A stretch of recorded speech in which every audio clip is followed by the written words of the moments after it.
Let's dig into that now infamous Donald Trump Jr. meeting with Russians. He has said that in the meeting, the Russian lawyer Natalia Veselnitskaya wanted to talk about the Magnitsky Act. That is a 2012 American law that punishes Russians who are seen to be human rights abusers. It freezes their assets and bans them from entering the United States. Two countries, Estonia and the UK, have instituted their own versions of the Magnitsky Law, and other countries are considering similar ones. The laws are named after this man, Sergei Magnitsky. He was a Russian tax lawyer who uncovered what was believed to be the biggest tax fraud in Russian history, $230 million worth.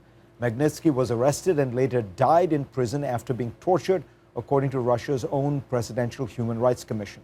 But the Russian government says heart failure killed him and there was no violence. Magnitsky had found the fraud while working for my next guest, William Browder. Browder was once the biggest foreign investor in Russia, but he was then expelled from Russia. Browder has much light to shed on Trump Jr.'s meeting and the Russian players in it. He joins me now. Bill, pleasure to have you on. Good to be here. So what I'm interested in is it seems as though that this approach and this meeting was all about repealing or undermining the Magnitsky Act. And what I want you to explain is we thought that the reason the Russians and the Russian government liked Donald Trump more than Hillary Clinton was he didn't like Clinton. He thought Trump would be better for Russia, softer, maybe in some ways more cooperative. But now we see a specific ask, which is they wanted the end to the Magnitsky Act. And that act, correct me if I'm wrong, is unusual in that it specifically targets individuals and not the Russian economy. Well, so what we figured out was that there are probably 10,000 people in Russia that commit very grave human rights abuses and crimes for money.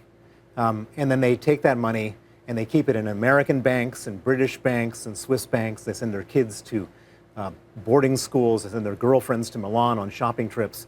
And we figured that the one thing we could do in the West when they do these terrible crimes is not to let them come to the West, to not let them keep their money in the West.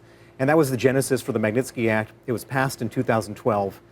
And we had no idea that it was like an Exocet missile going right into the heart of what they cared about, which was their money abroad. And Putin went absolutely crazy when the Magnitsky Act was passed.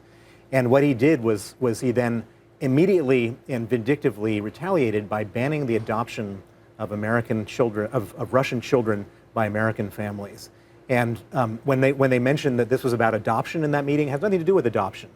There were two effectively agents of the Russian government who went to Donald Trump Jr. and said, can you help us withdraw this act if your father gets elected president? And why does Putin care so much personally, in your view, about this Magnitsky Act? Well, Putin cares personally for two reasons. First, and most importantly, Putin received some of the money from the $230 million crime.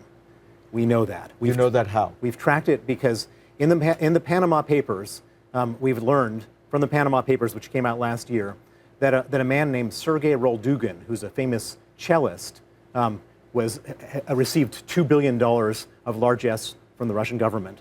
And what we learned then from those Panama Papers is the names of his companies, and we were able to trace some of the money from the Magnitsky crime, from the crime that Sergei Magnitsky uncovered, going to Sergei Roldugin. And so basically, Putin's nominee or his trustee received money from the Magnitsky crime. And so Putin understands that at some point in time, he will be targeted by the Magnitsky sanctions. And as I've said on this show, Putin is the richest man in the world. I would estimate he's worth $200 billion. And much of that money is held by nominees offshore, and that money will eventually be frozen under the Magnitsky Act if he ever loses his power as president of Russia. And do you think more broadly, the issue is it would send a signal to all those 10,000 people? Well, that's the second reason, which is that in order for Putin to go to do all of the dirty stuff he does, he's got to have his regime, the people working for him, do a lot of terrible crimes. And in the past, he's been able to guarantee everybody impunity. He's saying, do the crimes, don't worry about the morality. We're not worrying about morality. Nothing will happen to you. And you can take your money and put it in the West. And you can take your money, put it in the West. Now all of a sudden, the West and it's not just America. It's Britain. It's Estonia, soon to be Canada, are going to freeze that money. And so basically, it means that he can't guarantee impunity for all the people that work for him, and the whole system kind of gets bogged down by that. And so for Putin, this is his single largest foreign policy priority, to get rid of these sanctions, which sanctions him and the other people around him who do terrible human rights abuses, torture, and murder. And they've been trying in various ways to get this Magnitsky Act repealed, both officially and unofficially. They've been trying in every possible way to get rid of the Magnitsky Act. They've sent in this woman, Natalia Veselnitskaya, has been leading the campaign in the United States to get rid of the Magnitsky Act. It's a hugely resourced effort. They have sent millions of dollars. They've hired lobbyists, lawyers. What about the other guy?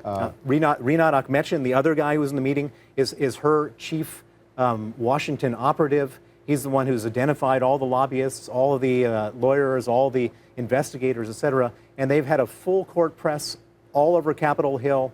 Anybody who will listen, trying to get rid of the Magnitsky Act. And you're sure they are, in a sense, agents of Russian government? Well, Natalia Veselnitskaya works directly for a man in Moscow, an oligarch, a government oligarch named Pyotr Katsev. Pyotr Katsev was the previous deputy governor of the Moscow region, a region the size of France. He's currently a vice president of Russian Railways, which is the second largest or most important company after Gazprom, state-owned company.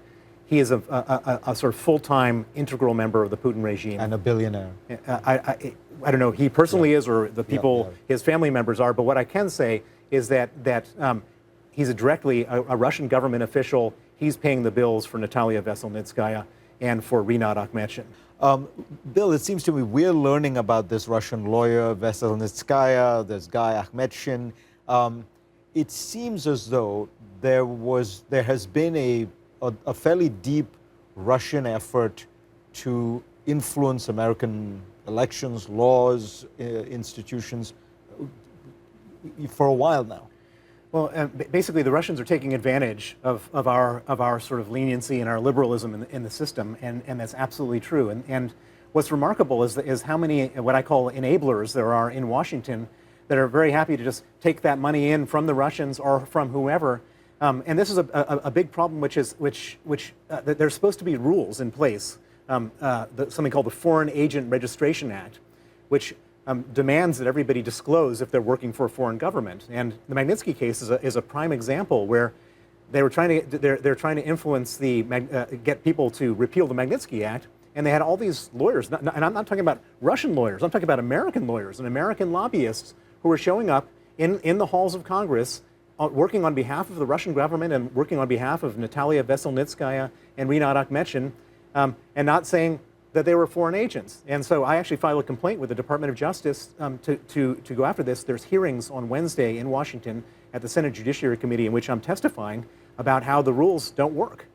Let me ask you that in that case, you know, the way that Paul Manafort was paid seems similarly quite clever, which was a pro-Russian party in Ukraine hired him for millions upon millions of dollars.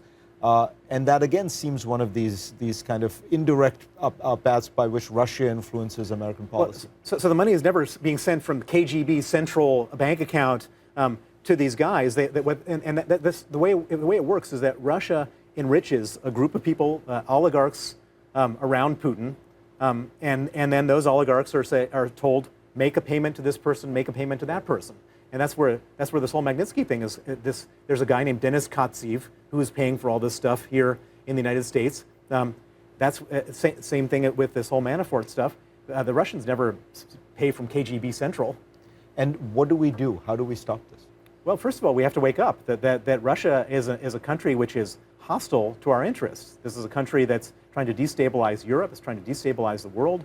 They're not our friends. And we have to be on guard as we were during the Cold War. This is not, we are in a different kind of Cold War, but Putin is out to get us. And if we don't recognize that, and if we start to just allow them to sort of roll all over us, to do fake news, to go into Congress, to hire different people inside the corridors of power, they'll get away with it unless we stop them. What do you think that this personal targeting of Russian officials and their money is the most successful way to get at them? Well, it is objectively and it is subjectively. The fact that Putin has had such a personal, emotional reaction and has lashed out means, if you've ever played the game Battleship, we've got a direct hit. This is it. We found it. We found his Achilles heel. You said they're going after America. They also seem to be going after you. I was struck a few years ago, the president of Russia at the time, or the Russian prime minister at the time, Dmitry Medvedev, made a rather remarkable statement for a head of government. He said, "It is a shame that Sergei Magnitsky died and that Bill Browder is running alive and free." Did you take that as some kind of a threat? I took that as a threat, and I take the many other threats that come at me from other different parts of the Russian apparatus as threats. They want to kill me. They want to stop me from doing what I'm doing. I'm doing this because my lawyer, Sergei Magnitsky, was murdered by them, and I owe it to him, and I owe it to justice to make sure the people get punished. And I won't back down, but they want to kill me if they can. And do you kind of take precautions? You have security? Well, I don't announce the precautions I take on Fareed Zakaria GPS, but what I will say is that I've written a book called Red Notice where I describe all this stuff, and if you read my book and anything ever happens to me, you'll know exactly who did it. Stay safe. Bill Browder, pleasure to have you on. Thank you.